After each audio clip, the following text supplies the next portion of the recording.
Sir வரலமா?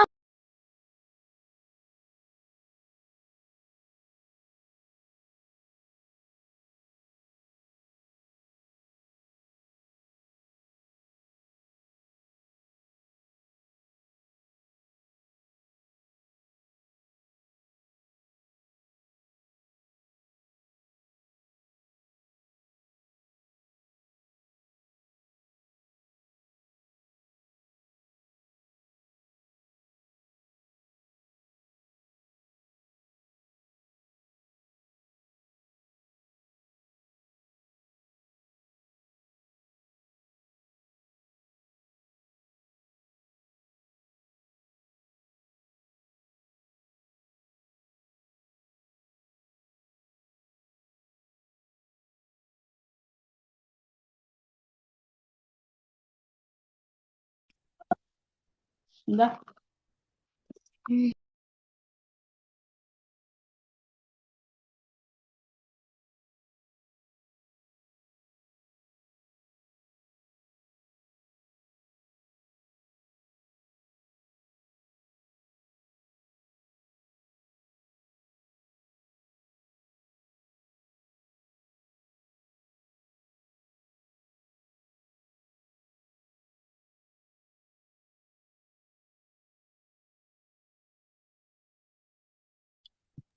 Good evening, sir.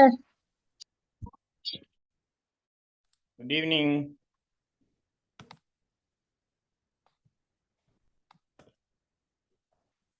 எல்லாருக்கும் good evening பிளேல். Good evening, sir. பேசுற கேக்குதா? கேக்குது சார். ஓகே. 6க்கு ஜாயின் பண்ணிட்டீங்களா? அம்மா. ஆமா சார். 6:30 தான் எனக்கு கிளாஸ் போட்டிருந்தது இல்லையா? ஆமா சார். ஏன் 6க்கு ஜாயின் பண்ணோம்?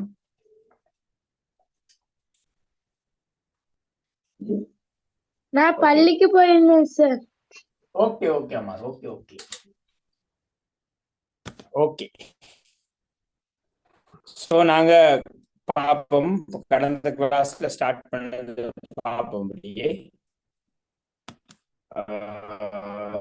எல்லாரும் இருக்கிறீங்களா? இருக்கிறோம் சார். சாகித்யா இருக்கிறீங்களா? யனாதீசன்? எஸ் சார், இருக்கிறேன் சார். சாகித்யா. அதுஷா? Okay okay. நான் வரேன் பார்த்துட்டுமீங்களா தான். ஓகே. ஸோ நாங்கள் ஸ்டார்ட் பண்ணுவோம். பேசுற கிளியரா வருதா? Yes sir. ஓகே. கடந்த கிளாஸ்ல விலங்கு பாகுபாடு அறிமுகப்படுத்தி இருந்தோம். அப்போ விலங்கு பாகுபாட்டுக்கு முன்னாடி உயிரங்கிகளின் வகைகள் பத்தி பேசப்பட்டிருந்தது. உயிரங்கிகள் 3 வகைப்படும். ஒன்று விலங்குகள், இன்னொன்று தாவரங்கள், இன்னொன்று நுண்ணங்கிகள்.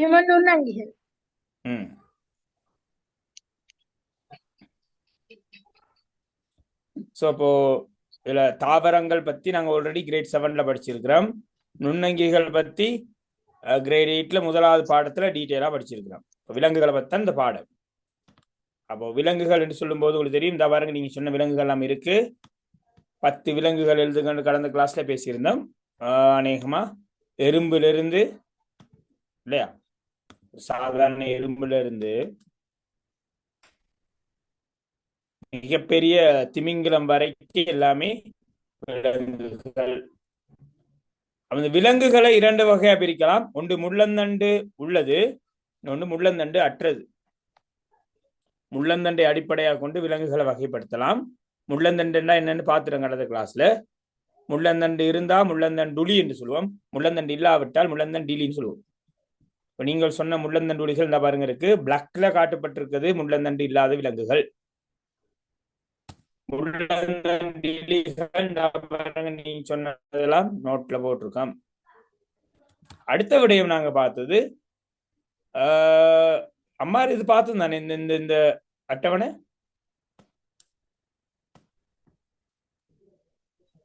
நான் போன கிளாஸ் வரல சார். ஓகே. ஸோ இப்போ பார்த்துக்கொள்வோம் யார் இருந்தா கடந்த கிளாஸ். சாத்விகா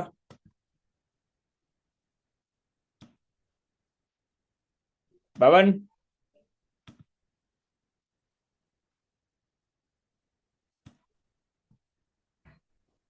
இந்த அட்டவணை பார்த்ததா கடந்த கிளாஸ்ல? பார்த்தேன் சார். Okay okay. இந்த பாருங்க பிள்ளைகள், முள்ளந்தண்டு அற்ற விலங்குகள், முள்ளந்தண்டிலிகள் 4 கணங்களாக பிரிக்கப்படும். பாருங்க, 4 கணம் 4 வகையா பிரிக்கப்படும். முதலாவது நிடாரியா, இரண்டாவது அன்னலிடாக்கள், மூன்றாவது மொலஸ்காக்கள், 4வது ஆத்திரப்போடாக்கள். உதாரணங்கள் இதுக்கு நாங்க போட்டிருக்கோம் பாருங்க. நிடாரியாக்கு உதாரணம் ஐதரா, நீங்க சொன்னதான் எழுதியிருக்கேன். அனலிடாக்களுக்கு உதாரணம் அட்டை, நீரிஸ், மண்புழு.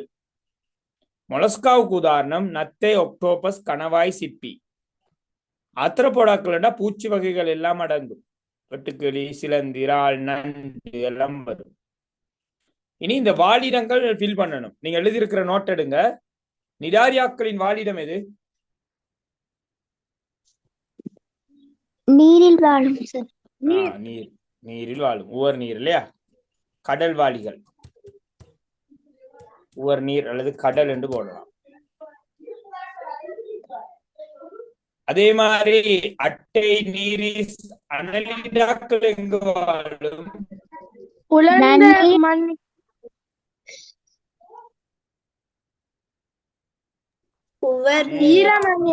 ஈரலிப்பான இடம் நன்னீர். நன்னீர் உவர் நீரிலும் இருக்கும். மொலஸ்கா எங்க வாழும்? நிலம், உவர் நீர். நன்னீர், உவர் நீர். நிலத்து தரையில இருக்கலாம், உவர் நீர்ல இருக்கலாம், நன்னீர்லயும் இருக்கலாம். ஆத்திரப்போடாக்கள் எங்க வாழும்? நிலம், நீர். தரையிலும் வாழும், நீரிலும் வாழக்கூடிய ஆத்திரப்போடாக்கள் இருக்கு. சமச்சீர் தன்மை எவ்வாறானது? நிடாரியாக்களின் சமச்சீர் விலங்கல்ல ஆரை சமச்சீர். அது என்ன ஆரை சமச்சீர்?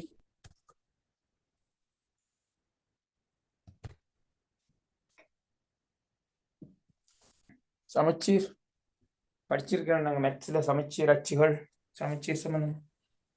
இரு சம பகுதிகளாக பிரிக்க முடியுமா? என்னது ஆரை சமச்சீர் எனப்படும் சார்.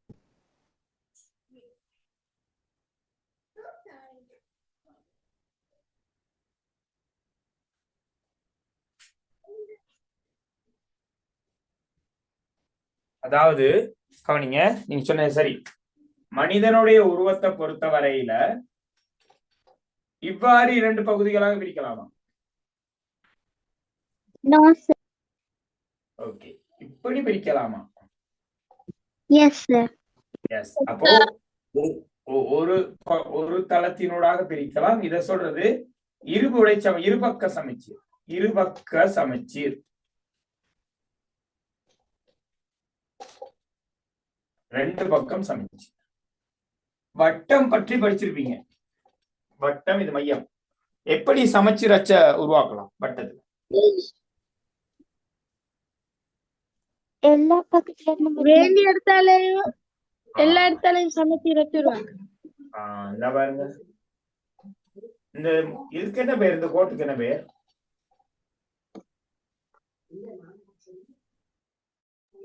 சமச்சீர் கோடு. வட்டத்துல இதுக்கு என்ன பேர்? டொட்டுக்கு என்ன பேர்?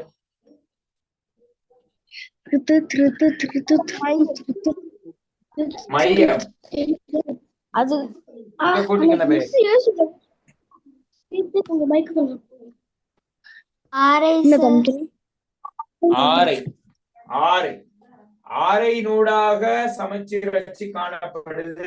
ஆக வட்டத்தின் அந்த சமச்சீர் தன்மையை நாங்க சொல்லுவோம் ஆரை சமச்சீர். இருபக்க சமச்சீரண்டா சமமான 2 பக்கங்களை கொண்டது.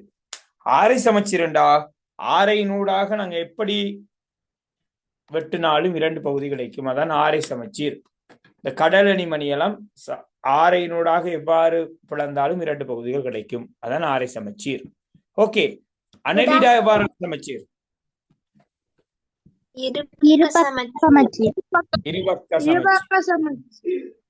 சமச்சீர். மொலஸ்கா இருபக்க சமச்சீர். சமச்சீர். ஆத்திரபோடாக்கள் இருபக்க சமச்சீர். இருபக்க சமச்சீர். எஸ், பார்த்துக் கொள்ளுங்கள் சமச்சீர் தன்மையை.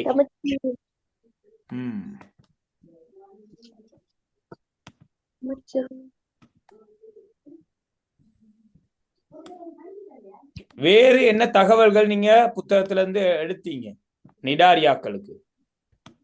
பரிச கொம்புகள் மூலம் நச்சு பதார்த்தத்தை வெளியேற்றி இரையை செயலிழக்க செய்யும்.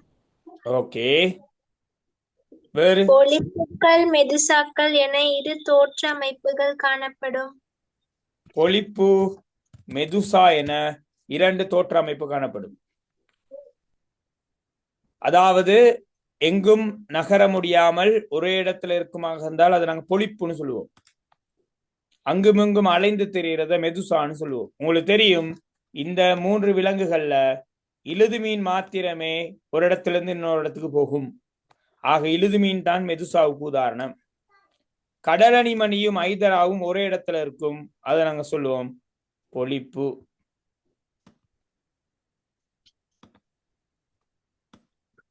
சரி, பார்த்துக்கொள்ளுங்க. பொலிப்பு மெதுசா. Okay sir. ஓகே, அப்போ இழுது மீன் வந்து மெதுசாவுக்கு உதாரணம். ஓகே, வேற என்ன எங்களோட அனலிடா பத்தி என்ன சொல்லலாம்? என்ன நோட் பண்ணிருக்கீங்க? மெல்லிய நீண்ட புழு போன்ற அமைப்பை கொண்டது. ஓகே, வெட்டப்பட்ட உடல் துண்டுபட்டதுன்ற குறிப்பலாம். உடல் துண்டுபட்டது. ஓ, அடுத்தது மொலஸ்காவுக்கு என்ன எழுதி இருக்கிறீங்க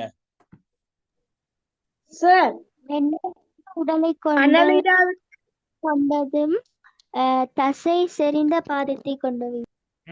அது முக்கியம், தசை செறிந்த பாதம். இந்த பாருங்க, நத்தை வந்து வீட்டுல போனா அந்த நத்தை போற இடத்துல எல்லாம் ஒரு ரோடு ஒண்ணு போட்டு போகும் பாருங்க. ஏன்னா அது இந்த தசை செறிந்த பாதம் தான் இதுக்கு காரணம். சீதத்தாலான தசை செறிந்த பாதம், சீதம் காணப்படும் மேல அதான் அந்த கோடு போட்டுட்டு போகும். நத்தையை தொட்டமண்டாலும் வலுவலுப்பா இருக்கும். ஓகே, வேற என்ன எழுதி இருக்கிறீங்க?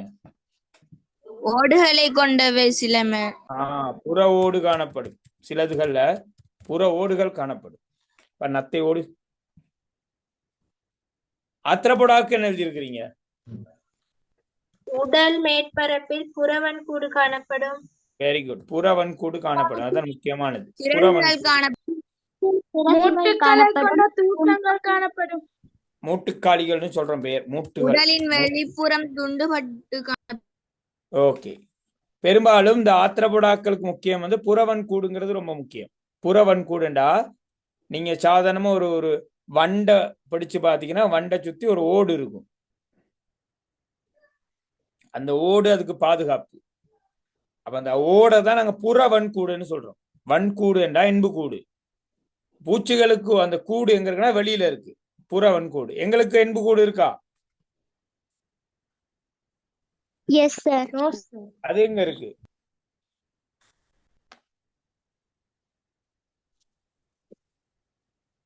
எங்களுக்கு என்பு கூடு உள்ளுக்குள்ள இருக்கு, உடம்புக்குள்ள. அது சொல்லுவோம் அகவன் கூடுன்னு சொல்லுவோம்.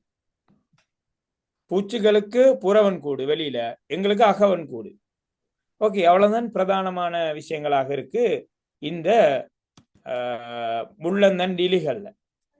இந்த பாருங்க, பாட புத்தகத்தை ஒருக்கா பார்த்துட்டு வந்துருவோம். நாங்க பாட புத்தகத்துல இருக்க விஷயத்தை தான் நாங்க தொகுத்து எடுத்திருந்தோம். இந்த பாருங்க, போட்டோவை பார்த்துக்கொள்ளுங்க, உங்களுக்கு தெரியும் சாதாரணமா. இந்த பாருங்க, இதான ஐதரா. ஐதரா வந்து எங்கும் அங்கும் இங்கும் இடம்பெயராது ஒரு இடத்துல தங்கி வாழக்கூடியது. இது கடலணி மணி. இங்க பாருங்க, 2 துண்டுகள். இந்த எப்படி வெட்டினாலும் 2 இதான் ஆரை சமச்சீர். இந்த எப்படி எடுத்தாலும் இந்த இதுவும் இப்படிதான். எப்படி நீங்க வெட்டினாலும் சம துண்டுகள் கிடைக்கும். ஆரை சமச்சீர். இதுதான் எழுதுமீன். எழுதுமீன் அங்கும் இங்கும் போய் தெரியும். அதான் மெதுசான்னு சொல்றாங்க. அதே மாதிரி அடுத்த பாருங்க அன்னெலிடாக்கள். பாருங்க உடல் பாருங்க வரி வரியாக துண்டுபட்டிருக்கும். இதான் இது ஒரு ஸ்பெஷாலிட்டி, துண்டுபட்ட உடல். அதே மாதிரி என்ன பாருங்க நத்தை. நத்தை ஓட கொண்டு இருக்கு. இந்த கீழே உள்ளதான் தசை செறிந்த பாதம். கீழே உள்ளதான் தசை செறிவான பாதம். நத்தை என்ன அமைப்பு காட்டிக்காங்க இருக்கு. கீழே தசை செறிந்த பாதம் இருக்கு. உணர்கொம்பு இருக்கு, அது ஓகே. அடுத்த பாருங்க இந்த ஆத்திரப்படாக்கள். இந்த பாருங்க வெளியில பாருங்க ஒரு பளபளப்பான ஒரு மேற்பரப்பு ஓடு ஒன்று இருக்கு. அதான் புறவன் கூடு. கரப்பாம்பூச்சி வந்துருக்குறாங்க. ஓகே. சோ இந்த கடலணிமணி சம்பந்தமாக பார்த்திருக்கிறீங்க, ஞாபகம் இருக்குதானே இல்லையா?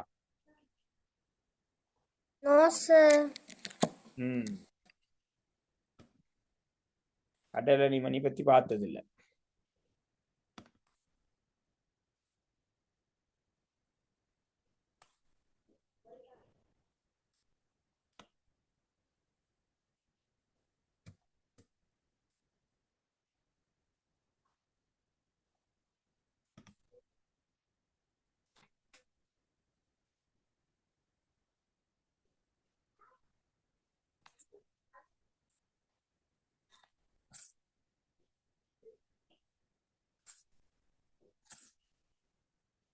கடலணிமணி பாருங்க, அதுல செயற்பாடு கொஞ்சம் பாருங்க. கடலணிமணி பாருங்க, இது கொஞ்சம் நல்லா இருக்குன்னு நினைக்கிறேன்.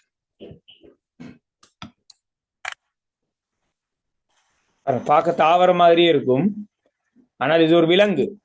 பாருங்க விரலை கொண்டு வைக்கும் போது பாருங்க எப்படி இப்படி பற்றி பிடிக்குது பாருங்க.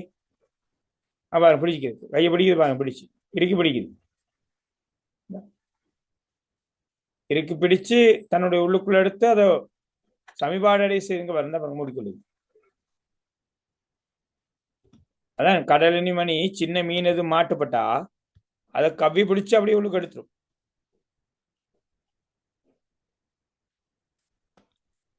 இந்த மீனை சாப்பிடுற ஒரு வீடியோ காட்டுறேன் பாருங்க.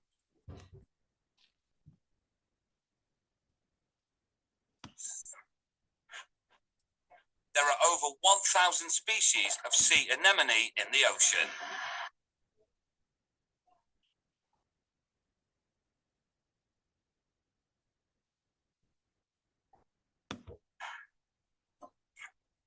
But don't be fooled. They are nothing like the innocent flowers they're named after. Sea anemones are கடலணிமணிக்கிட்ட ஒரு மீன் வரும்போது பாருங்க, மீன் பாருங்க. மீனுக்குன்னா பாருங்க பிடிச்சிருச்சு. மீனை இந்த உள்ளுக்குள்ள மீனை பிடிச்சிருந்தா உள்ளுக்குள்ள அப்படியே மடக்கி பிடிச்சிருவோம். இந்த எவ்வாறு உடம்புக்குள்ள எடுக்குதுன்னு பாருங்க.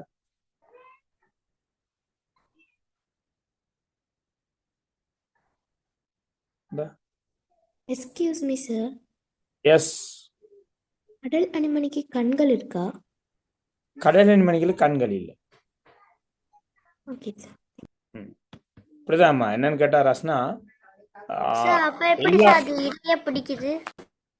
இறைய பிடிக்குதுன்னா ஃபீல் பண்ணுது.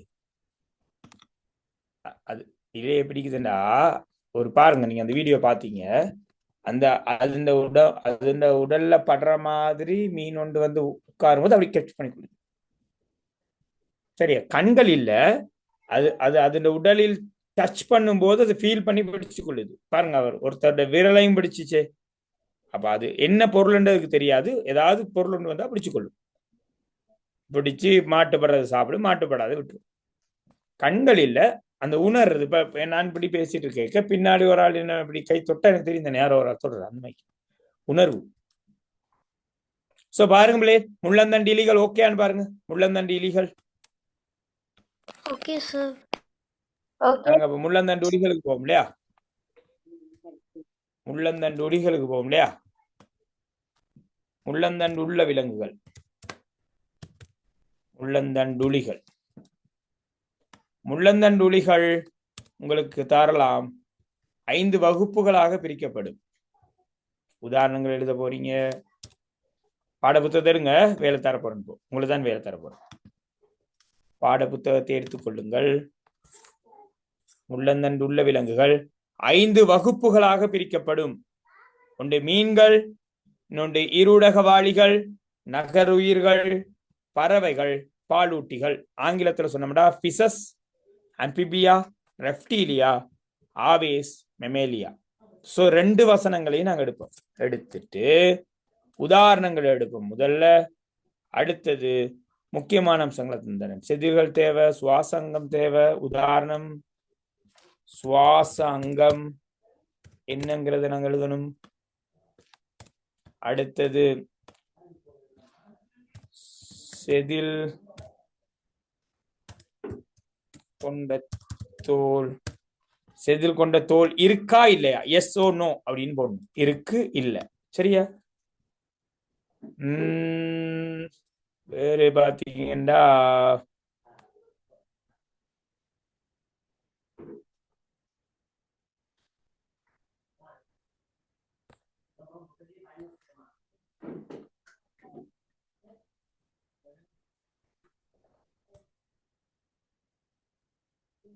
ஓகே. சார், எஸ்மா. பூக்கள் மூலம் சுவாசிப்பது ஓம். அது வருமா சார்? கட்டாயம். மீன்கள்லாம் பூக்கள் மூலம் தான் சுவாசிக்கும். பூக்கள் தான் அந்த சுவாசங்கம்.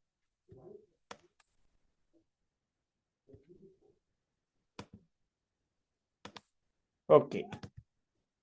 5ஆ பிரிக்கப்பட்டிருக்கு. சோ முள்ளந்தண்டுளிகள் 5 வகுப்புகள் இருக்கு. மீன்கள், ஈருடகவாளிகள், நகருயிர்கள், பறவைகள், பாலூட்டிகள். செய்ய ஆரம்பிப்போமா? உங்களோட பாடப்புத்தகத்தை எடுக்கிறீங்களா? எங்கட ரஸ்னா, சாத்விகா, அம்மார், கேஷானி, ஷாதி, மரியம், அப்துல்லா, மதுஜன், மேக்ஷின், யாஷினி, பவன், சஸ்ஃபா, நதுசா, சாகித்யா, சஸ்னி, கவினேஷ், விஷாலினி. ரெடியா?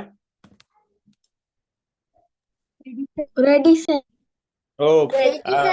என்னன்னு கேட்டா கொஞ்சம் இன்றைக்கு கொஞ்சம் சிக்கலாயிட்டு. என்னடா நான் உங்களுக்கு 6:30க்கு போட்டது என்னண்டா, இந்த உங்களுக்கு தெரியும் தானே அடுத்த வாரம் ஓ லெவல் எக்ஸாம். ஸோ சில வேலைப்பழு காரணமாக இந்த வாரம் முழுக்கவே எல்லா சயின்ஸ் கிளாஸும் மேக்சிமம் 6:30 தான் ஸ்டார்ட் ஆனது. ஸோ இன்றைக்கு மட்டும் கொஞ்சம் பொறுத்துக்கோங்க. ரைட்டா? பரவாயில்லையா? பரவாயில்ல சார். இன்றைக்கு மட்டும் பொறுத்துக்கோங்க. நான் அறிவிச்சிருந்தேன், சில நேரங்கள் உங்களுக்கு மெசேஜ் சரியா கிடைச்சது தெரியல. அடுத்த கிளாஸ்ல இருந்து இந்த ப்ராப்ளம் இருக்காது. இனி ப்ராப்ளம் இருக்கு. இனி 6க்கு ஸ்டார்ட் ஆயிரும். 6 to 7:30 நடக்கும்.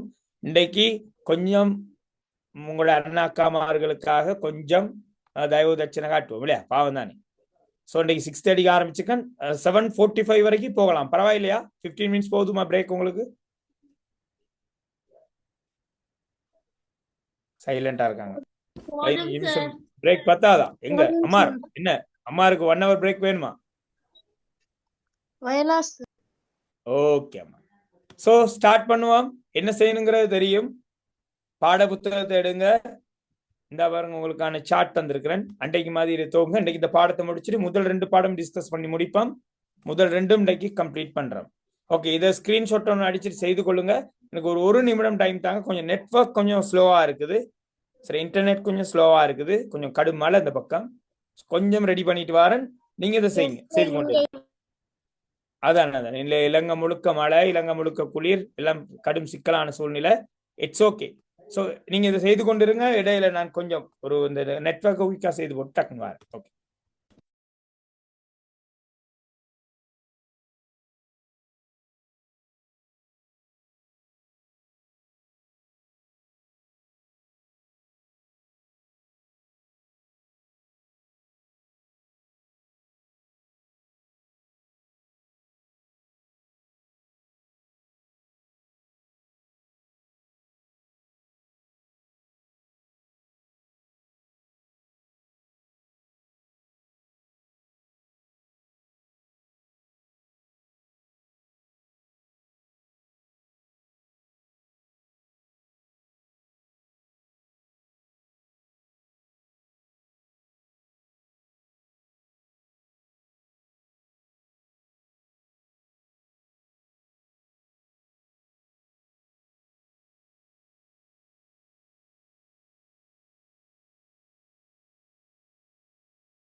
ஸ்கிரீன் ஆஃப் ஆயிருக்கும்.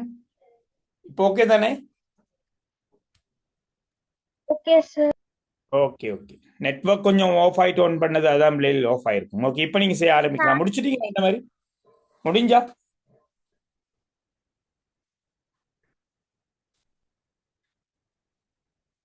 முடிஞ்சிட்டமா பவன்?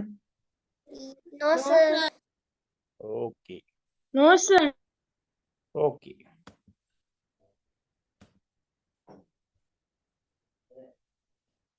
செய்ய ஆரம்பி பாப்போம்.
Excuse sir.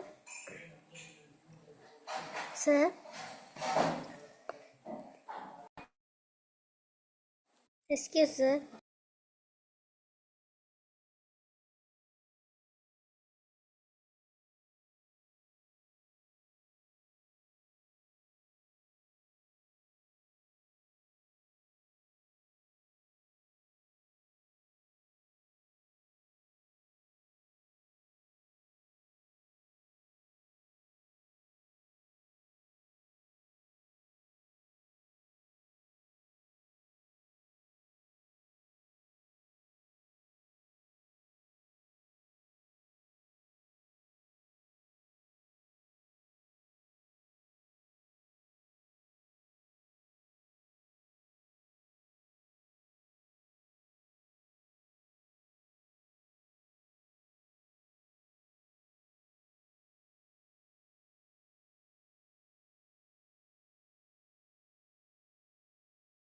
Excuse sir.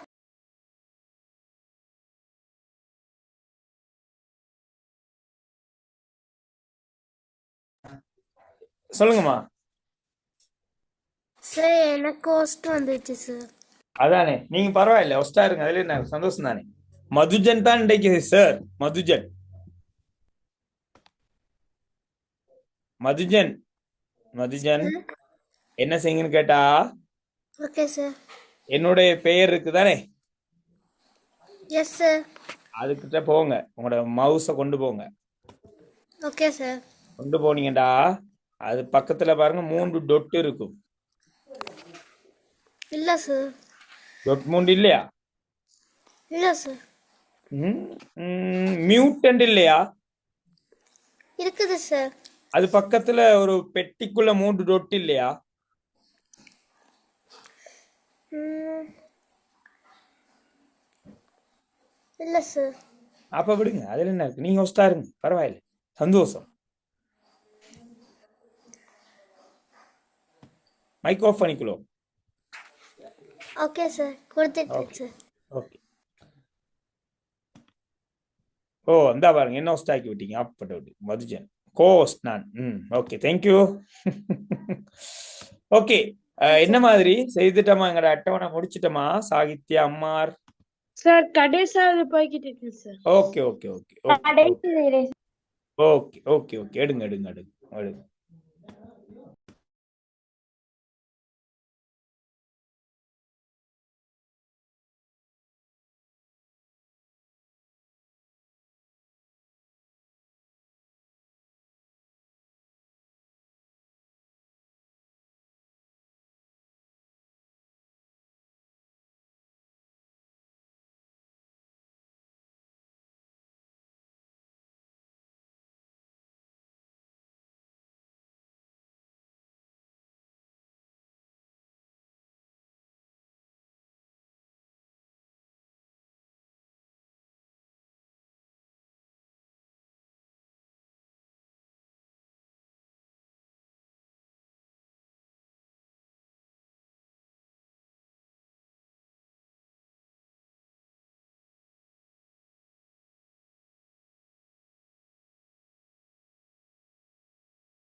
பார்க்கலாமா, முடிஞ்சதா? இன்னும் டைம் வேணுமா? சார் இன்னும் 2 மினிட்ஸ் வேணும். Okay Okay, sir. ஓகேம்மா, நாங்க 2 மினிட்ஸ் கொடுப்போம்.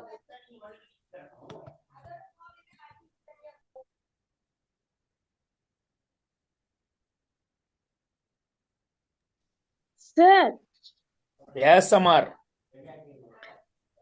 வேறேன்னு காணப்படுது தானே சார், அதுக்கு எத்தனை உதாரணம் சார்? வேறுங்கிற விடயத்துல அம்மார், வேறு அப்படிங்கிற விடயத்துல நீங்க நீங்க அந்த புத்தகத்துல உள்ள பந்திகளை வாசிக்கும் போது ஏதாவது புதிய விடயங்களில தான் அதை எழுதுங்க. இப்ப புதிய விடம் வேண்டா பாருங்க, அதுல இருக்கும் ஐவிரல் அவயவம் அப்படியெல்லாம் இருக்கும், அதுகளை எட் பண்ணுங்க. நான் விளங்கப்படுத்துறேன். ஒன்றும் தெரியாட்டி எம்டியா விடுங்க, பிரச்சனை எம்டியாவும் விடலாம்.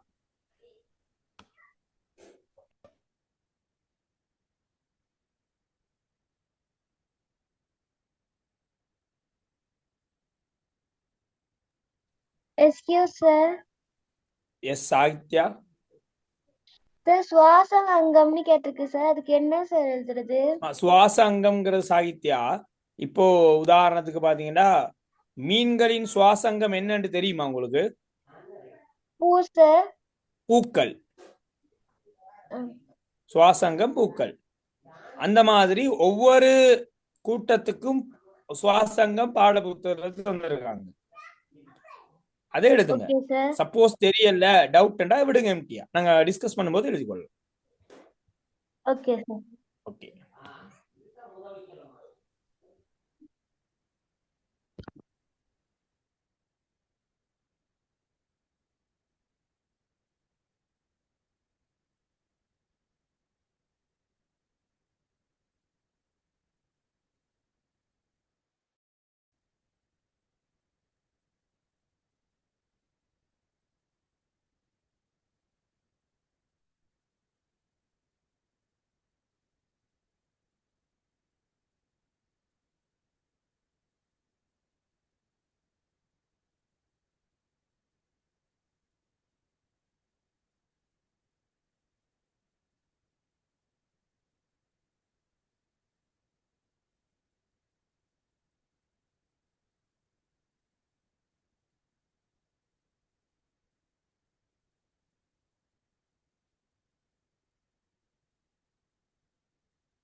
ஓகே, முடிச்சிட்டோம். இப்ப நாங்க பாப்போம். நீங்க எஸ் பவன் சொல்லுங்க. செய்தாச்சு சார். ஓகே பவன், பாப்போம்.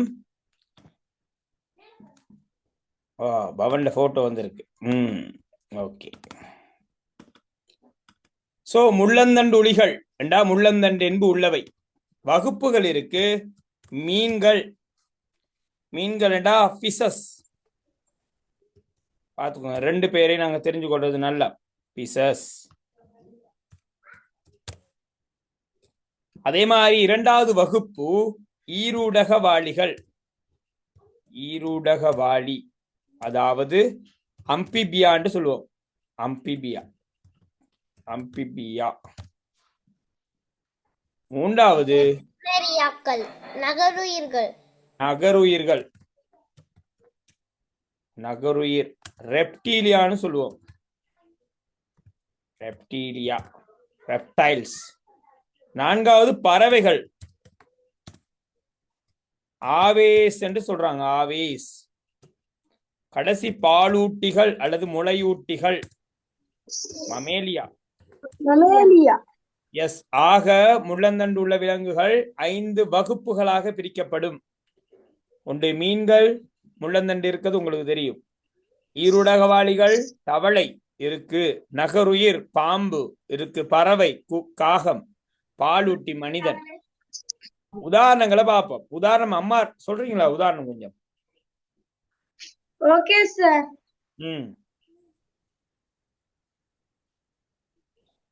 சொல்லவா சார்? ஓ ஸ்டார்ட் பண்ணு.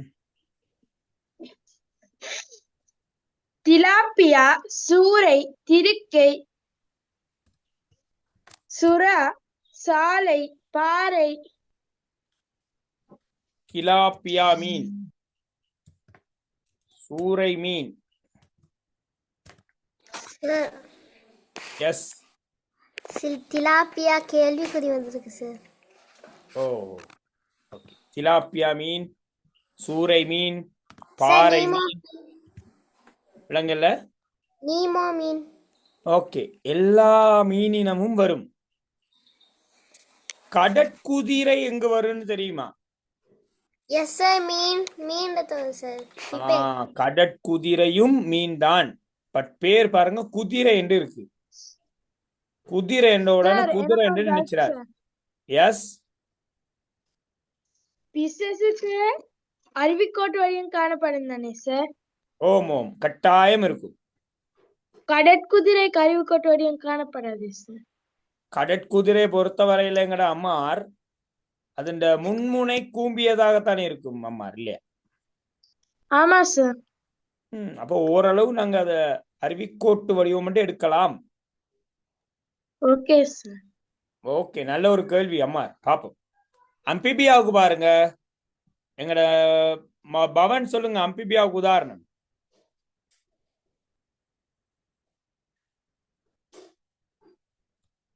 அம்பிபியாவுக்கா சார்? எஸ். அம்பிபியாவுக்கு உதாரணங்கள் தவளை, தேவை, சலமந்தர், வேற இத்தியோபிஸ். Excuse sir. எஸ்மா. கொமோடா டிராகன் வருமா சார்? கொமோடா டிராகன் வரும். நகருயிரி. Okay sir. Komodo dragon. Ichthyophis பாத்திருக்கீங்களா அப்படியே? Yes sir. கொமோடா டிராகன் வருது ரெப்டைல்ஸ், ரெப்டீலியா. சார், அம்பிபியாக்குள்ள ஆமை வருமா சார்? ஓகே, நல்ல ஒரு கேள்வி. அம்பிபியாக்குள்ள ஆமை வருமா, முதலை வருமா அப்படின்னு கேக்குறாங்க. யாராவது சொல்லுவோமே. வராது சார். அது சார்.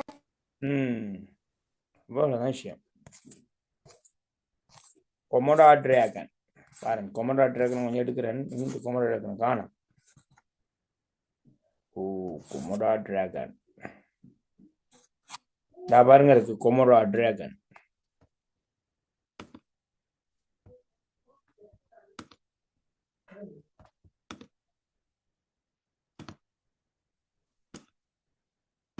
இந்த பாருங்க கொமோடோ டிராகன்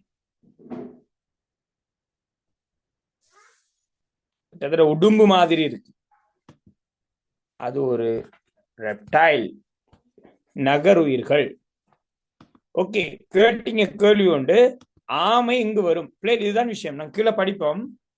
அதாவது ஈரூடக வாளிகள் என்று சொன்னதுக்கு நாங்க தவறா எடுத்துக்கொள்ள கூடாது. நீரிலும் நிலத்திலும் வாழ்வன அப்படிங்கிற கருத்து அல்ல அது அர்த்தம்.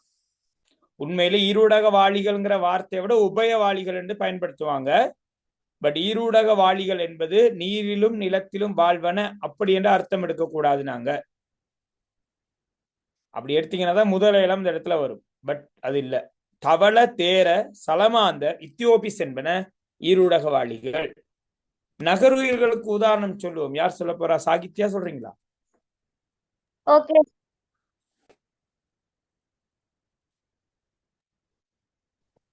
சருகாமை, கடலாமை, நாகம், மலைப்பாம்பு, புடையன், உடும்பு, பச்சோந்தி, ஓணான், கபரக்கொய்யா, முதலை போன்றவை. ஆமை, முதலை, பள்ளி, கபரகொய்யா, பாம்பு, நிறைய உதாரணம் சாகித்யா சொல்லியிருந்தீங்க. வெல்டன் சாகித்யா. ஆமை, முதலை, பள்ளி, பாம்பு. இன்றைக்கு இருந்த இந்த டைனோசர் கூட நகருயிரா இருந்திருக்கணும். அப்ப நகருயிரண்டா வாழை தரையில போட்டு இழுத்து கொண்டு போகணும். கை கால் இருக்கணும். முன்னவயவமும் பின்னவயவமும் இருக்கணும். முன்னவயம்டா கைகள். மதுஜன் சொல்லுங்க. கொமோடோ டிராகனை பத்தி சொல்லட்டுமா சார்? ஓ, பேசுங்க பேசுங்க. கொமோடோ டிராகன் பேசுங்க. உலகிலே மிக பெரிய மற்றும் ராட்சத பள்ளியாக கருதப்படுகிறது கொமோடோ டிராகன் ஆகும்.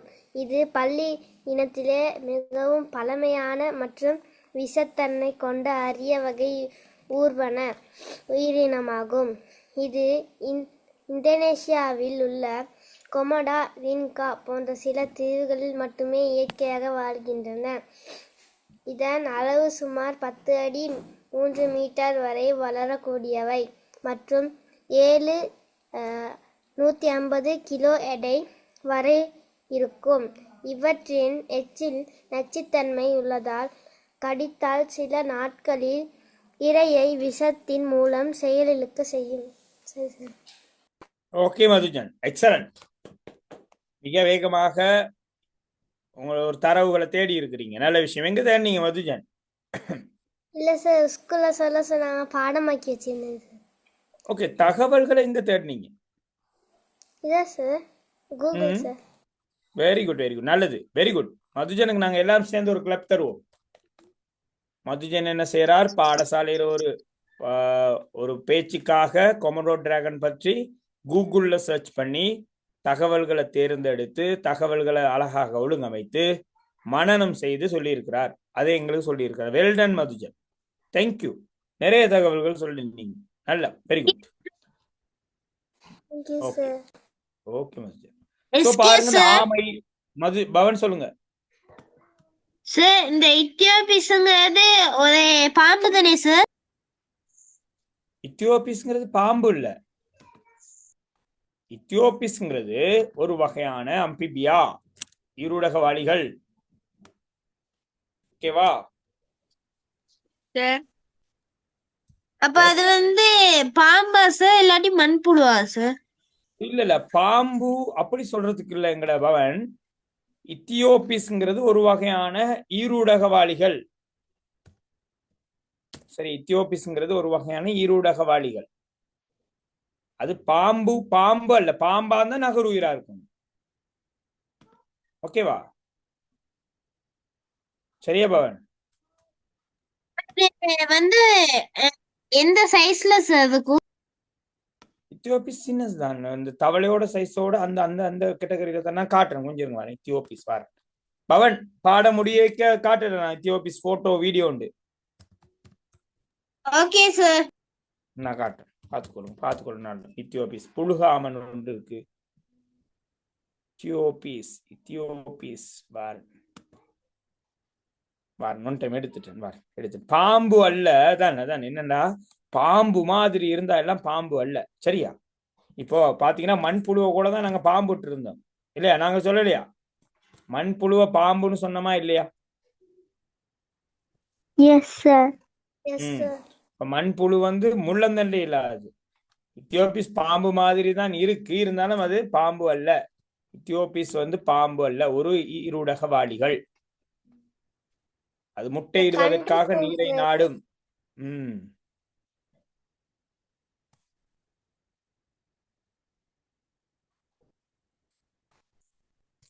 பாருங்க, இத்தியோபிஸ் சம்பந்தமான தகவல்கள் எடுத்து நான் ஷேர் பண்றேன். 1 மினிட் இருங்க. ஓகே, நாங்க அதை பார்த்துருவோம். எங்களுக்கு அந்த அட்டவணையை முடிச்சுட்டு வந்துருவோம். ஓகே, பறவைகளுக்கு உதாரணங்கள் நிறைய சொல்லுவீங்க, நானே சொல்லிடுறேன். காகம், கோழி, பென்குயின்,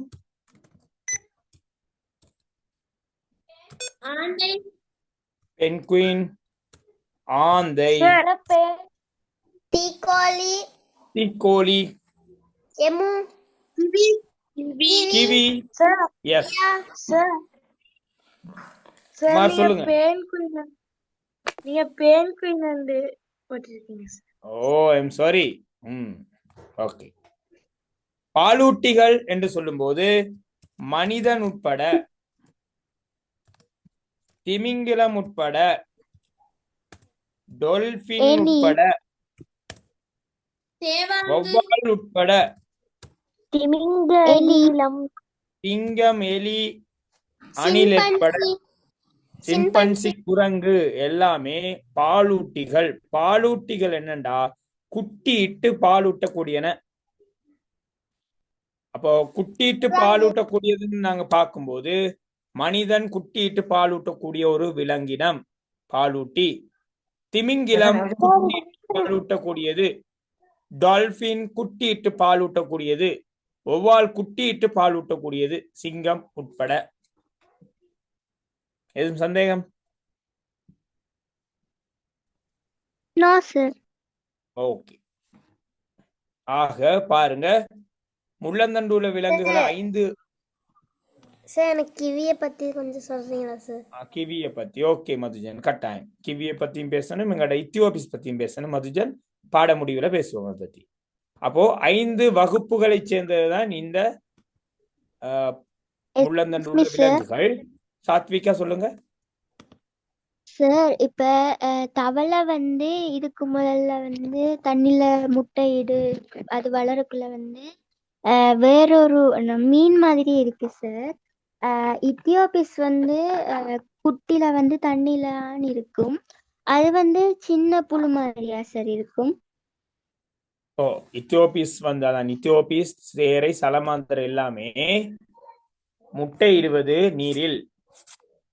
முட்டையிலிருந்து வாரது அந்த விலங்கு போல நேரடியாக இருக்கிறது குறைவு. அதை நாங்க படிக்க இருக்கிறோம். 8ஆம் ஆண்டு பார்ட் 2 புத்தகத்தில் இருக்கு நான் நினைக்கிறேன். உருமாற்றம் என்று ஒரு விடயம் படிக்க இருக்கிறோம். உருமாற்றம். இப்போ வண்ணத்து பூச்சிந்த முட்டையிலிருந்து வண்ணத்து பூச்சி வருமா?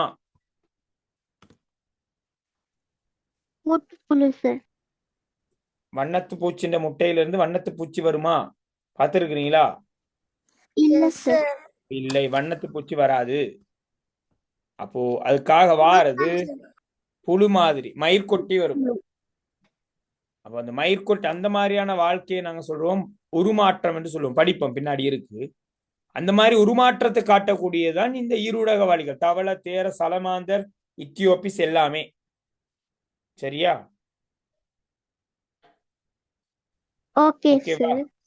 நான் இத்தியோபிஸ் பத்தி உங்களுக்கு டீட்டெயிலா தரேன். கிவி பத்தியும் பேசுவோம். நாங்க அதுக்கிடையில கொஞ்சம் பார்த்துட்டு வந்துருவோம் எங்கட நோட்டை. ஓகே ஓகே இப்ப இந்த அட்டவணையை பார்த்தோம்டா, மீன்களின் சுவாச அங்கம் பிள்ளைகள் நீங்க செக் பண்ணிக்கொள்ளுங்க. பூக்கள். மீன்களின் சுவாச அங்கம் பூக்கள். அதே மாதிரி இருடகவாளிகளின் சுவாச அங்கம் தோல் மூலம் சுவாசிக்கலாம், நுரையீரல் மூலம் சுவாசிக்கலாம், வாய்க்குழி மூலம் சுவாசிக்கலாம். 3 சுவாச அங்கம் இருக்கு.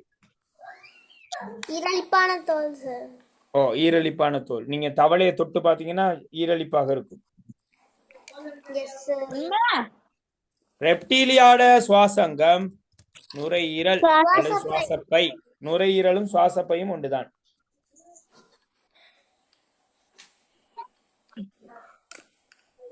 அதே மாதிரி பறவைகளின் சுவாசங்கம் அதே நுரையீரல் அல்லது சுவாசப்பை. பாலூட்டிகளின் சுவாசப்பை தான். நுரையீரலும் சுவாசப்பையும் ஒன்றுதான். ஓகே, அப்ப சுவாசங்கம் மீன்களுக்கு மட்டும்தான் பூக்கள், ஏனையவைக்கு எல்லாமே நுரையீரலா இருக்கு. இந்த ஈருடகவாளிகளுக்கு பல சுவாச அங்கங்கள் காணப்படுகின்றன. மீன்களுக்கு செதில் கொண்ட தோல் உண்டான்னு கேட்டா எஸ் உண்டு. தெரியும். மீன் மார்க்கெட்டுக்கு போனோம்டா மீனை சுத்திகரிக்க நன்கு இந்த கத்தியால நல்லா தேய்த்து தருவார், அதன் செதில். ஈருடகவாளிகளுக்கு செதில்கள் இருக்குதான்னு கேட்டா இல்லை. நகருயிர்களுக்கு உண்டான்னு கேட்டா உண்டு. பறவைகளுக்கு உண்டான்னு கேட்டா உண்டு, ஆனால் கால்களில் உண்டு. இல்லைன்னு சொல்லலாம். கால், கோழியோட காலை பாருங்க, அப்படி இப்படி தோல் தோலாக உறிஞ்சி தொங்கும். பாலூட்டிகளுக்கு இல்லை, எதிர் கொண்ட தோல். வேறு என்ன விசேஷத்துவம்னு கேட்டா அழகா சொல்லியிருந்தீங்க. மீன்களுக்கு அருவிக்கோட்டு வடிவம். Very good, excellent. அருவிக்கோட்டு வடிவம். மடல் கலற்ற கண்கள் காணப்படும். அருவிக்கோட்டு வடிவம். எஸ், மடல் இல்லாத கண், கண்ணை மூடாது மீன், அதான் மடல்களற்ற கண் தான் இருக்கு. கண் மடல் தான் இருக்கு பாருங்க, ஐலிட். எங்களுக்கு இந்த கண் மடல் இருக்கதால மூடி மூடி திறக்கிறேன். மீன் பாத்தீங்கன்னா திறந்து கொண்டே போகும். நீங்க நினைப்பீங்கடா கண் மூடாதா, கண் மூட மடல் வேணுமே. மீன்களுக்கு கண் மடல் இல்லை.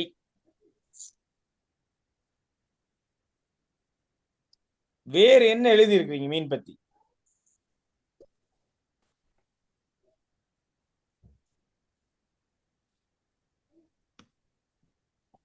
நான் பேசுறது வருதா கிளியரா? மீன்களுக்கு வேற என்ன எழுதி இருக்கீங்க? திசை திசை திசையதாக்குறதுக்கு சார் செட்டை பயன்படுத்தும். உண்மையில பூக்கள் சுவாசம் முடிச்சிட்டோம், திரும்ப பூக்கள் வரக்கூடாது, புதுசா ஏதாவது வரணும். அப்ப மீன்கள் திசையை மாத்துறது, வாள்களின் மூலமாக திசையை மாற்றும், செட்டையினூடாக இடப்பெயர்ச்சி அடையும். அது பொதுவாக உங்களுக்கு தெரியும். அருவிக்கோட்டு வடிவம் தான் சிறப்பு. ஓகே, ஈருடகவாளிகளுக்கு என்ன சிறப்பு? என்ன சிறப்பு எழுதிருக்கீங்க? உருமாற்றத்தை காட்டுவன. உருமாற்றம்.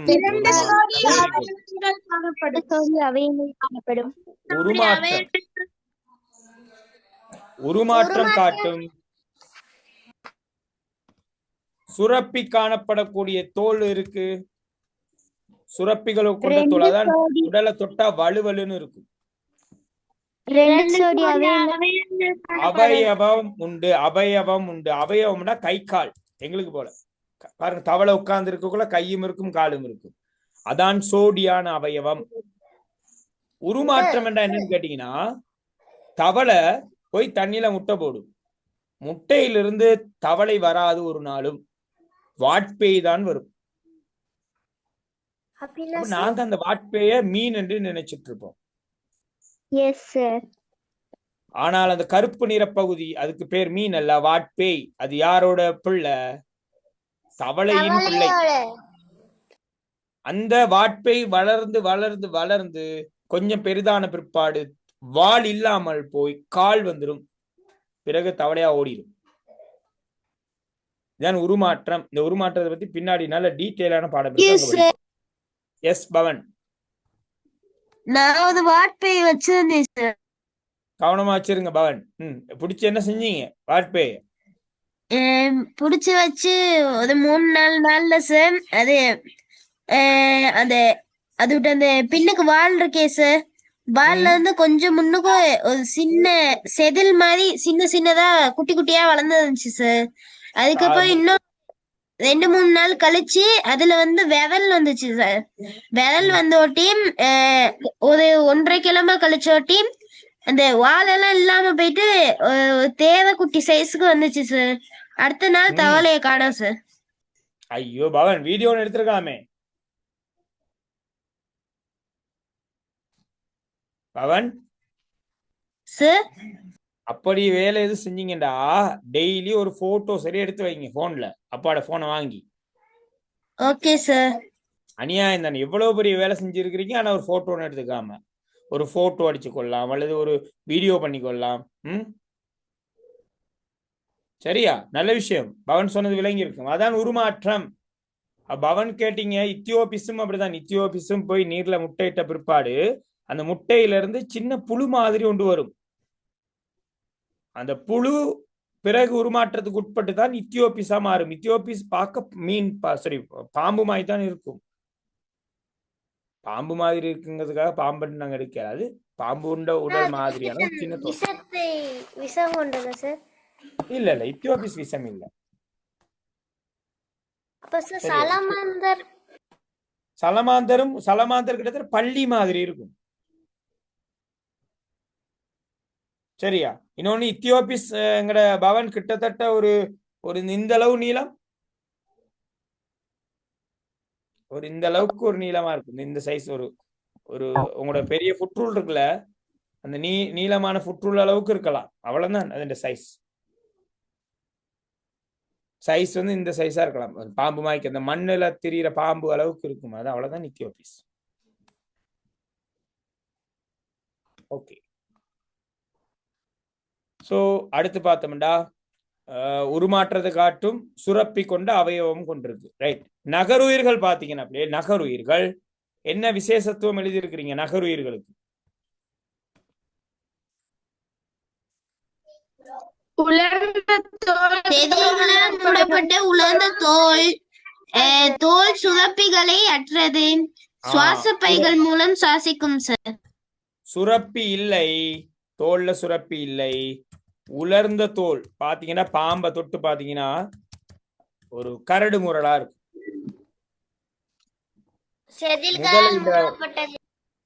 முதலையிட தோல் அப்படி முதலை இப்படி தொட்டீங்கன்னா கரடு முரடா இருக்கும் உலர்ந்த தோல். சோடி அவயவம் இருக்கும். சோடி அவயவம்னா கை கால் இருக்கும். ஆனால் ஒரே ஒரு ஆளுக்கு மட்டும் சோடி அவயவம் இருக்காது. யாருக்கு? பாம்புக்கு. ஏனண்டா ஏன்னு கேட்டா அந்த கூர்ப்புன்னு ஒரு விடயம் படிப்போம் நாங்க 9ல போய். கூர்ப்பு என்றால் மாற்றம் என்ற அர்த்தம். ஆரம்ப காலத்துல வாழ்ந்த மனிதர்களுக்கு வாள் காணப்பட்டது என்றா ஏற்றுக்கொள்வீங்களா? ஆனால் ஆரம்பகால மனிதர்கள் ஆரம்ப காலம்டா 100 வருடத்துக்கு முன்னுக்கு கிடையாது, பல மில்லியன் ஆண்டுகளுக்கு முன்பு வாழ்ந்த மனித இனங்களுக்கு வாள் காணப்பட்டிருக்கு. பிறகு காலப்போக்குல வாள் தேவைப்படாததால அந்த வாள் அழிந்திருக்கு. ஞாபகம் வச்சுக்கொள்ளுங்க, உலக வாழ்க்கையில நாங்கள் எங்களோட உடல் பாகத்துல ஒன்றை பயன்படுத்தாமல் விடுவோமாக இருந்தால் காலப்போக்குல அந்த உடல் பாகம் எங்களுக்கு தேவையில்லைண்டு இல்லாமல் போய்விடும். ஃபார் எக்ஸாம்பிள் நாங்கள் உங்களுக்கு சொல்லலாம், எதுன்னு கேட்டா பாம்பும் அதே நிலைமை தான். மனிதனானவன் மிக நீண்ட காலமாக வாளை பயன்படுத்ததால வாள் இல்லாமல் போயிருக்கு. ஆரம்ப காலத்துல வாழ்ந்த ஒட்டகச்சிவிங்கோட கழுத்து சின்னதான் இருந்திருக்கு. பட் இந்த ஒட்டகச்சிவிங்கோட வரலாறு தேடி பார்த்தா உயரமான புட்களை சாப்பிடுவதற்கு முயற்சி செய்து அது வாழ்க்கைக்கு கழுத்து நீள தேவைப்பட்டதால கழுத்து நீளம் பெற்றது. இதை கூர்ப்புன்னு படிப்பேன். இப்ப ரொம்ப யோசிக்காதீங்க, கிரேட் 9ல படிப்பிக்கிறேன். கிரேட் 9ல இந்த கூர்ப்பு பத்தி நிறைய விஷயம் சொல்லி தரலாம். சோ மனிதனுக்கு வாள் தேவைப்படல. சோ ஒரு குறிப்பிட்ட காலத்துக்கு பிற்பாடு வாள் இல்லாமல் போயிட்டு, பட் வாள் இருந்ததுக்கான அடையாளம் மனித உடலில் உண்டு. ஏனென்றா இந்த முதுகெலும்புல இறுதி எலும்புக்கு பெயர் குயில் அலகு. அந்த குயில் அலகு என்பு ஏன் இருக்குதுண்டா வாள் இணைவதற்கான என்பு. பட் எங்களுக்கு வாள் இல்லையே, ஆனால் அந்த வாள் இணைவதற்கான என்பு எங்களோட உடம்புல இருக்கு. அப்ப கொஞ்சம் ஞாபகம் வச்சுக்கொள்ளுங்க. அந்த மாதிரி பாம்புகள் ஊர்ந்து செல்வன.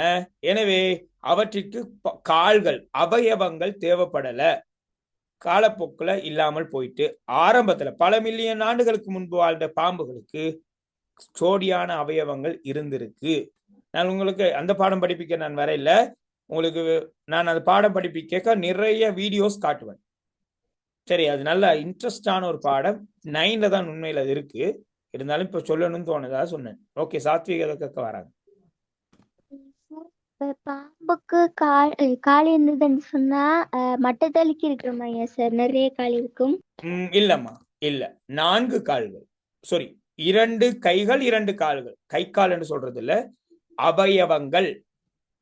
முன்னவயவம். கைய சொல்லுவோம் நாங்க முன்னவயவம், காலை சொல்லுவோம் பின் அவயவம். ஆக மொத்தம் முன்னவயவம் 2, பின்னவயம் 2, மொத்தம் 4 இருந்திருக்கு சாத்விகா. Okay sir. அந்த உடும்பு மாதிரி தானே? ரைட். உடும்பு, முதல, டைனோசர் அதெல்லாம் ஒரு குரூப் தானே? Yes sir. ஓகே. ஓகே, பறவைகளுக்கு வருவோம். பறவைகள் பத்தி எங்களுக்கு என்ன தெரியும்? பறவைகள் அருவிக்கோட்டு வடிவம் கொண்டன. படிச்சிருக்கிறோம். பற்கள் இல்லை. அருவிக்கோட்டு வடிவம், அருவிக்கோடு படிச்சிருக்கிறோம். நாங்கல்ல அருவிக்கோடு படிச்சிருக்கிறோம். Yes sir. பறவைகள் பறப்பதற்காக அருவிக்கோட்டு வடிவத்தை கொண்டன. பறவைகளுக்கு சொண்டு இருக்கின்றது, கடித்து விழுங்குவதற்கு பற்கள் இல்லை. இதை நீங்க பாடமாக்குறதால உங்க வீட்டு கோழின்ற சொண்டை திறந்து பாத்தீங்கன்னா தெரியும், அதுக்கு பற்கள் இல்லை. பறவைகளுக்கு பின்னவயவம் உண்டு, அப்படின்னா கால்கள் உண்டு, கைகள் இல்லை. கைகள் சிறகுகளாக அல்லது இறக்கைகளாக மாறி இருக்கின்றன. முன்னவயம் இறக்கைகளாக மாறி இருக்கு. எஸ். ஒரு டவுட் சார். கேளுங்க. என்ன டவுட்? பறவைகளுக்கு கை இருக்கா சார்? ஓ, கைதானே இறக்க.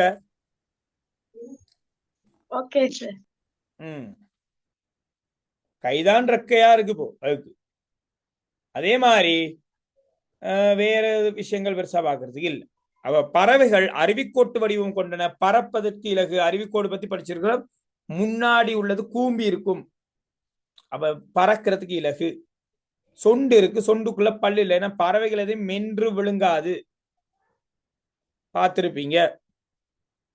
அதே மாதிரி இறக்கைகள் காணப்படுகின்றன. ஆக இது முக்கியமான அம்சம். அடுத்த விஷயம், பாலூட்டிகள் குட்டி இனுவன. குட்டியிடுபவை, செவிச்சோனை கொண்ட புறசெவி உள்ளவை. மிக முக்கியம். இந்த காது இருக்கும் பவன் சொன்ன மாதிரி இதுக்கு பேர் புறச்செவி அல்லது செவிச்சோனை. அப்ப நீங்க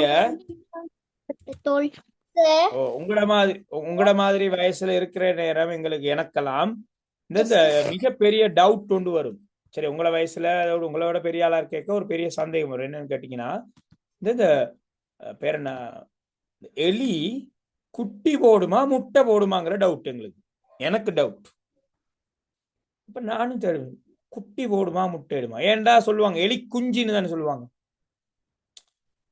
நாங்க படிக்க ஒரு தமிழ்ல ஒரு பாடம் இருந்தது, ரொம்ப இன்ட்ரெஸ்டான பாடம். உங்களோட அப்பா அம்மா பக்கத்துல இருந்து அவங்களுக்கு தெரிஞ்சிருக்கும். எலிக்குஞ்சி செட்டியார் என்ற ஒரு பாடம், சுயசரிதை உண்டு. இந்த தமிழ்ல சுயசரிதை எழுதுறமே, கிழிந்த புத்தகத்தின் சுயசரிதை. இப்ப எல்லாம் அதெல்லாம் இருக்கா பவன்? அப்படி இருக்கா? கிழிந்த புத்தகத்தின் சுயசரிதை. ஓகே ஓகே, எங்களுக்கு ரொம்ப பிடிக்கும், எழுதுறதுக்கு பிடிக்கும், அது ரொம்ப ஆசையா இருக்கும். ஓ ஓகே, அந்த சுயசரிதையில ஒரு பாடம் எங்கிட்ட தமிழ் பாடத்தை எனக்கு 8ஆ தான் இருக்கும்னு நினைக்கிறேன். 8ஆ 6ஆ 7ஆ 8ஆ 9ஆ தெரியல, 8 தமிழ். அந்த பாடத்தின் பேர் எலிக்குஞ்சி செட்டியார். பாடம் பேர் எலிக்குஞ்சி செட்டியார். எலிக்குஞ்சி செட்டியார்ண்டா ரொம்ப வறுமையான ஒருத்தர் எலியை பயன்படுத்தி மிகப்பெரிய செல்வந்தரா மாறுறதுதான் இந்த கதை. அப்ப எனக்கு அந்த காலத்துல ஒரு டவுட் வரும், எலிக்குஞ்சி என்றா எலிக்குஞ்சின் தான் எலிக்குஞ்சு என்றா அப்ப எலிக்குஞ்சி கோழி குஞ்சுன்னு தான் சொல்றோம். காக குஞ்சி ஏன்?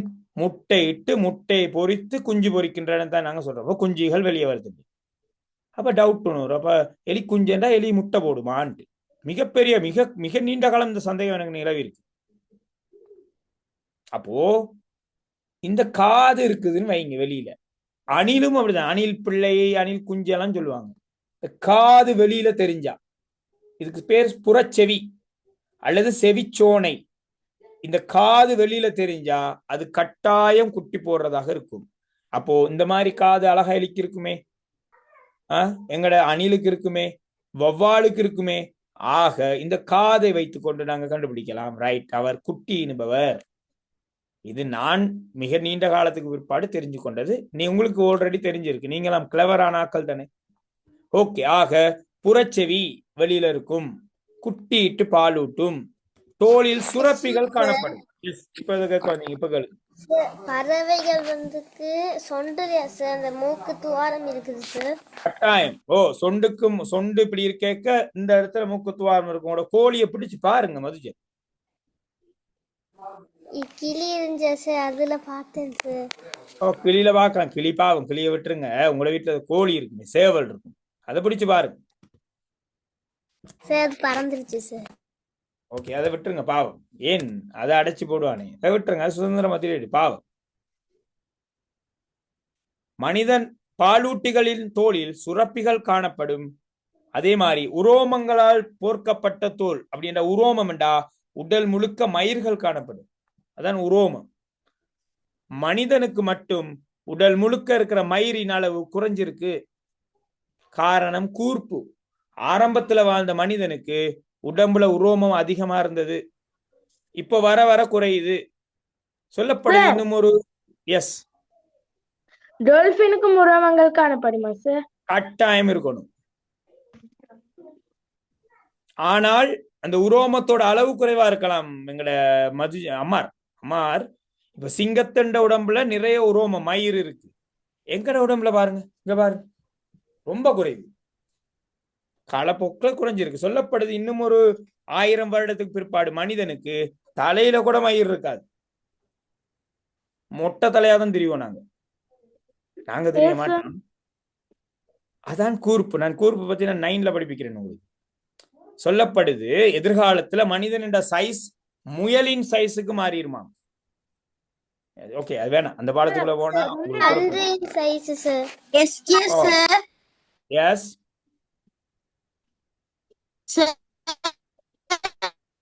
எல்லாம் வடிவமும் இருக்கா சார்? புரியல, என்ன கேட்டீங்க? நெட்வொர்க் எது விஷயம் ஆயிட்டு சொல்லுங்க. எல்லா மீன்களுக்கும் அறிவு கோட்டு வடிவம் இருக்கா சார்? கட்டாயம் இருக்கும். அப்ப டால்பினுக்கு sir? Okay, Pavan mike on பண்ணுங்க சார். மீன்களுக்கு எப்பவுமே அறிவு கோட்டு வடிவம் இருக்குதானே? Okay sir. பவன், டால்பின் மீன் சரியாது. Okay sir. டால்பின் மீன்ங்கிறது சரியான்னு கேட்டேன். சரி சார். அப்ப போச்சு, முடிஞ்சு கதை. இல்ல சார், பாலூட்டி. டால்பின் பாலூட்டி.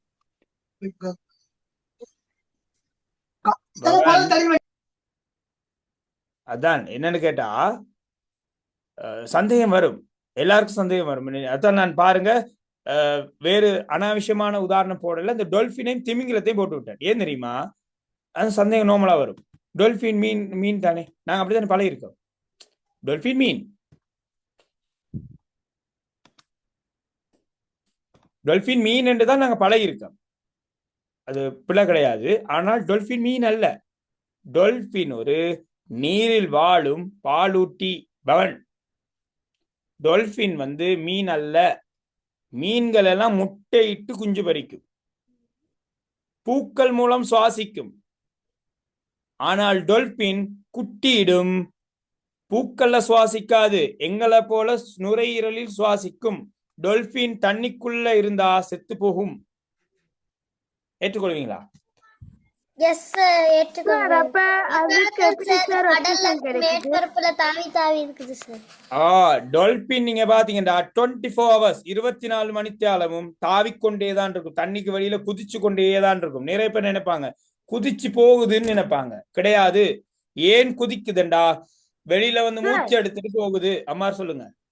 அது கிளப்பு வராதா சார்? இல்ல புரியல, என்ன வராதா? இழப்பு சார். அப்படின்டா எனக்கு புரியல. டயர்ட் ஆயிருமான்னு கேக்குறீங்களா? ஆமா சார். அம்மா அப்படிதான். இப்போ மீன்கள் நீந்தி கொண்டிருக்கின்றன, பறவைகள் பறந்து கொண்டிருக்கின்றன. சோ களைப்பு வராதா? வரலாம். ஆனால் அதனையும் தாண்டி அதனுடைய வாழ்க்கை அமைப்பு ஒழுங்கமைக்கப்பட்டிருக்கு. உங்களுக்கு தெரியுமா அம்மார், நீங்க இந்த ஜியோகிராபில படிச்சிருப்பீங்க, ஐரோப்பா கண்டம் படிச்சிருப்பீங்க. எஸ் சார் படிச்சிருக்கேன். ஆசியா கண்டத்துல எங்கட நாடு எங்க இருக்குன்னு படிச்சிருப்பீங்க. ஐரோப்பாவிலிருந்து பல வகையான பறவைகள் ஸ்ரீலங்காவுக்கு பறந்து வருது. முடியுமா? யோசிச்சு பாருங்க. ஆனால் பறந்து வருது. அப்ப கடல் மார்க்கத்தை தாண்டி வரைக்க ஓய்வெடுக்க முடியுமா? ஏறாது. அதுக்கெல்லாம் நிறைய தொழில்நுட்ப நிறைய டெக்னிக்ஸ் வச்சிருக்கு. டயர்டாகாம எப்படி பறக்கலாம்னு சொல்லியது. ஸோ அதை பத்தி படிப்போம் பிறகு. ஸோ இந்த பவன்ட டவுட்டை கிளியர் பண்ணிட்டு வந்துடும். டொல்பின் ஒரு மீன் அல்ல, ஞாபகம் வச்சுக்கொள்ளுங்க. நிறைய பேருக்கு அந்த டவுட் வரும். டொல்பின் மீன் தானே, மீன் மாய்க்கு தானே இருக்கு, தண்ணிக்குள்ள தானே இருக்குது. ஓகே, தண்ணிக்குள்ள இருக்கிறதும் எங்களுக்கு விஷயம் கிடையாது. கடல் அனிமனி தண்ணிக்குள்ளதான் இருக்கு. மீனா இல்லையே, அது ஒரு நிடாரியா. அதே மாதிரி நத்தையும் நீரோட அண்டி நண்டு தண்ணிக்குள்ள தானே இருக்கு, அது ஒரு ஆத்திரபோடா. அப்ப டொல்பின் மீன் அல்ல, ஒரு பாலூட்டி. ஏன் பாலூட்டி? குட்டிட்டு பாலூட்டி வளர்க்கும். அது சுவாசிக்கிறது தண்ணிக்கு வெளியில வந்து தான் சுவாசிக்கும். நீங்க வேண்டாம் பாருங்க, உதாரணத்துக்கு இந்த வீடியோ நான் காட்டியிருப்பேன். சொல்லுங்க. ஒரு டால்பின் எடுத்து தரையில வச்சு அது இறக்காது சார்?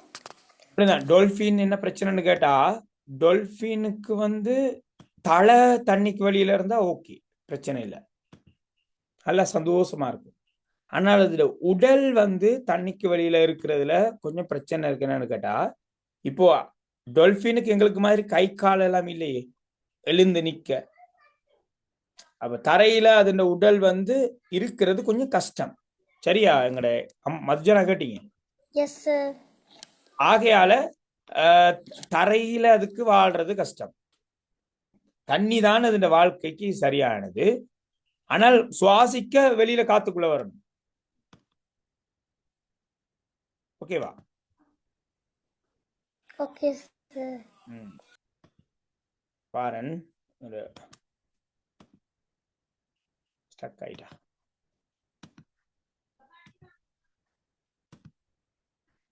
சார் நான் அப்படி சொல்லல சார்.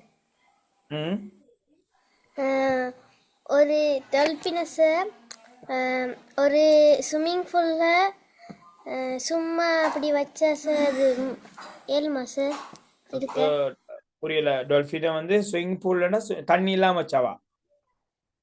Yes sir. ஓ, தண்ணி இல்லாம இருந்தா இருக்கலாம்னு பிரச்சனை இல்ல. பட் மிக நீண்ட நேரம் இருக்க கஷ்டம் தானே. Okay sir. சரியா? தண்ணிக்குள்ள இருக்கிறதுனா அதுக்கு ஈஸி, மிதந்து கொண்டு நீந்தி கொண்டு இருக்கலாம். சரியா? ஆனால் உண்மையில தரையில அதுக்கு மிக நீண்ட நேரம் இருக்கிறது கஷ்டம். பெரும்பாலும் தரையில நீங்க மிக நீண்ட நேரம் மதுஜன் டொல்பினோட பிடிச்சு வச்சீங்கடா பெரும்பாலும் இறந்து போகும். Okay sir. ஏல முடியாது, கஷ்டம். சரியா? ஏனென்றா அந்த உடல் உள்ளுறுப்புகள் எல்லாம் பாதிக்கப்படும். இப்போ டொல்பின் ஒன்று பிடிச்சி மண்ணில் போட்டு விட்டீங்கன்னு வச்சுக்கோங்களே, மண்ணில் போட்டு விட்டீங்கன்னா அந்த உடல் வந்து அமுக்கப்படுறது கூட தானே மண்ணால. விளங்குதா?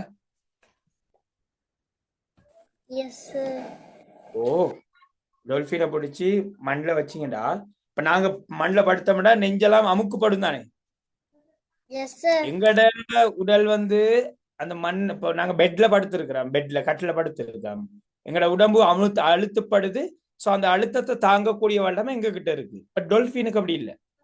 டொல்பினை நீங்க எடுத்து பிடிச்சி, நீங்க கேட்ட கேள்வி நல்ல மதுஜன், பிடிச்சு அப்படியே கொண்டு போய் ஃபிஷ் டேங்க், அதை சொல்றவங்களோட ஸ்விம்மிங் பூலோட தண்ணியெல்லாம் எடுத்துட்டு அந்த டைல்ல வச்சிங்கடா ஒரு குறிப்பிட்ட நேரத்துல இறந்து போகும். ஏண்டா அதோட உடல் அமுக்கப்பட, மூச்செடுக்க கஷ்டப்பட்டு, அதோட இதயம் பாதிக்கப்பட்டு இறந்து போகும். ஏண்டா அதோட உடல் வந்து அவ்வளவு அந்த பாரம் தாங்க முடியாது, சாஃப்ட். தண்ணியில அப்படி இல்லை, தண்ணி பிடிச்சு அமுக்காது. சரியா மதுஜன்? நான் சொல்ற விளங்குதோ தெரியல. ஓகே, ஸோ பாப்போம். எங்கட அம்மா கேட்ட பவன் கேட்ட டவுட் தான் தேடிட்டு இருக்கிறேன். டைம் போயிட்டு இருக்கு பிள்ளைகள். ஒரு 2 நிமிஷத்துல முடிக்கிறேன். இந்த இது பாருங்க, இதை பாத்தீங்கன்னா உங்களுக்கு விளங்கும். வேல் பாருங்க, இந்த திமிங்கிலம் பாருங்க எப்படி சுவாசிக்குது. இது பார்த்திருப்பீங்க, பல வீடியோக்குள்ள பார்த்திருப்பீங்க. திமிங்கிலம் மூச்செடுக்கணுமாக இருந்தால் நீருக்கு வெளியில வந்தாகும். பாருங்க, அங்க பாருங்க, விளங்குதா? வீடியோ விளங்குதா? Can't breathe underwater, Yeah, so they need to come up for air. When பாருங்க, they reach the surface, they open their blowholes Yeah, and பாருங்க. expel the air from their எப்படி lungs. இந்த பாருங்க, இதான் அது மூக்குத்துவாரம். எங்களுக்கு மாதிரி இருக்கு பாருங்க. அது திறந்து காற்றை வெளிவிட்டுட்டு வலியை வெளியேற்றிட்டு திரும்ப மூச்செடுத்துட்டு உள்ளுக்குள்ள போகும். சரி, அப்ப நீங்க சில நேரம் கேட்கக்கூடும், சார் அப்போ உள்ளுக்கு போய் எவ்வளவு நேரத்துல திரும்பி வரும்? திமிங்கிலத்துக்கெல்லாம் மிக நீண்ட நேரம் மூச்சை அடைச்சு வச்சிருக்கக்கூடிய இசைவாக்கம் இருக்கு.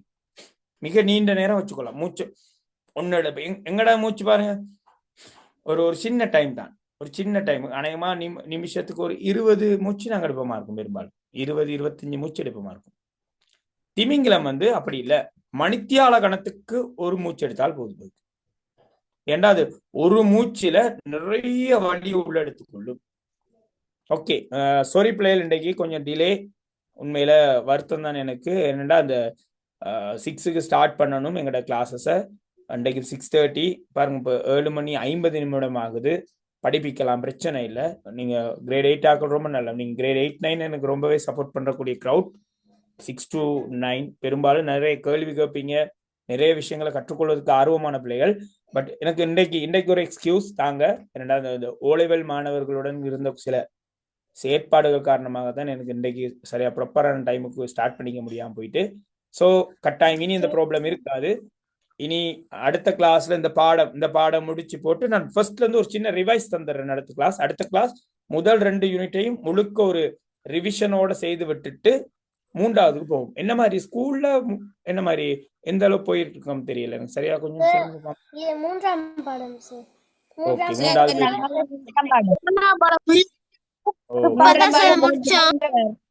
ஓகே பரவாயில்ல. இப்போ அநேகமா இனி ஸ்கூல் லீவு தானே, நேரத்துல இருந்து ஸ்கூல் லீவு, அநேகமா வீடுகள் இருப்பீங்க. இப்போ இந்த நோன்பு நோன்பு காலமும் வருது பிள்ளைகள். ஸோ இந்த எங்களோட இஸ்லாம் மாணவர்கள் பெருசா யோசிக்க தேவையில்லை. நோன்பு காலத்தை மனதுல கொண்டுதான் உங்களுக்கான ரெக்கார்டிங்ஸ் வழங்கப்படுது. சரி, ஒவ்வொரு கிளாஸ் ரெக்கார்டிங்ஸ் வழங்கப்படும். நீங்க வராட்டியும் உங்களுக்கான ரெக்கார்டிங்ஸ் உங்களுக்கு கிடைக்கும். உண்டு. இன்னொன்று, நோன்பு காலத்துல சில பிளெக்சிபிலிட்டியா தான் உங்களோட டைம் டேபிள் ஒழுங்கமைக்கப்படும். எனவே யாரும் கிளாஸ் ஆஃப் பண்ணிக்க தேவையில்லை. கட்டாயம் நீங்க கிளாஸ்ல ஜாயின் பண்ணக்கூடிய வாய்ப்புகள் உங்களுக்கு இருக்கு. கட்டாயம் இணையுங்க. ஸோ அப்போ நாங்க அநேகமா ஸ்கூல் லீவ் முடியக்க பெரும்பாலான பாடம் முடிச்சிருக்கலாம். நான் நினைக்கிறேன் இப்போ 2வது பாடம் அடுத்த கிளாஸ்ல முதல் 2 பாடத்தையும் திருப்பி ஃபர்ஸ்ட்ல இருந்து ஒரு ரிவிஷன் செய்து முடிச்சிடுறேன். ஸோ அங்கிட்டுக்கு 3வது பாடத்தை ஆரம்பிக்கலாம். ஸோ இன்றைக்கு கொஞ்சம் டிலே. ஸோ அடுத்த கிளாஸ்ல இருந்து அதை நாங்கள் ஒழுங்கமைச்சு கொள்ளலாம். ஸோ இன்றைக்கு பாடம் விளங்குனதா இருந்ததா? விளங்கல்ல? யூனிட் எக்ஸாம் செய்யணும். கட்டாயம் செய்யும். ஸோ இன்றைக்கு பாடம் விளக்கம் இருந்ததா? அப்போ எல்லாருக்கும் God bless you, good night. நாங்கள் அடுத்த கிளாஸ்ல சந்திப்போம். ஒரு 10 மினிட்ஸ் பிரேக் எடுத்துட்டு 8 o'clock அடுத்த கிளாஸ் ஜாயின் பண்ணுங்க. தேங்க்யூ.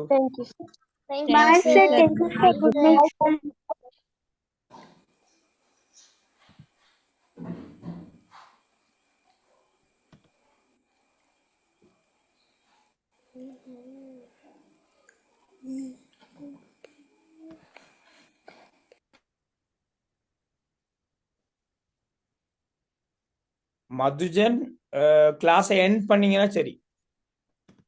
Okay sir. ஓகேப்பா.